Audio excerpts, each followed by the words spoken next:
Kasiba ar lai poetrik ubnai balai ar haja apandeu. Kajing pulai na gospel kat kumuyonis kala nang bakat lai dekot ar pue hadu lai pulai. Dekot lai pandeu hadu lai pupra. Hakra kapor kat ba udang bam jamit bat lagi sendan. Ujisu ula sumpi sajur hakamen sim bat ula penpau syai kedar. Sisa nga ong hapi uwei na phi un sa chet kelayanga. Kisendan kiliapay uwei ya uwei pat klem sothu yano umut. Uwei na kisendan jong uta ya uba ujisu ui. Ula syania hajan kasyadem ujisu. Kumta Simon Petrus ula aidak hau daga ba kongu kli bat ula ong. Yathu yangi dei syapang jono ba ukren. Daga ba syania kumta hajan kasyadem ujisu. Ula ong hau ko try dei mano.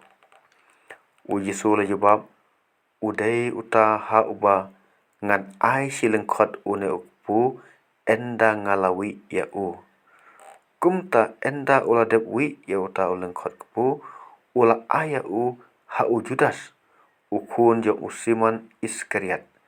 Enda ula bam ya uta ulengkot kepu usaitan ula sut hau. Ujisu ula ong hau ya kabapide ban le to le no kloi. Na kita kibe syong bam omdan uweiru ubala sothu balai ba ula ong kumne hau. Namar ba Judas ula long unong bat pisah. Don kibala tharai ba ujisu ula ong hau to thiet kat kaba ngidan kam nagaban ta kajing khawai. Ne ba udai ban ai haki baduk. Kumta hadin ba ulayo diang ya uta ulengkot kepu ulami no hisendan bat kalalong kamit. Enda ulalik no ujisu ong mental lapendan buram ya ukun ubreu. Bat hau lapendan buram ya uble.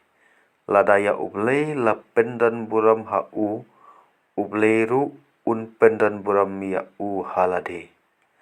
Bat un pendan buram ya hisendan.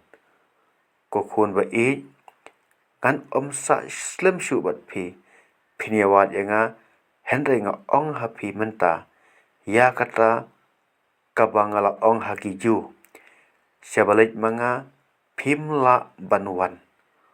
Simon Petrus ula ong hau ko try syano menlai.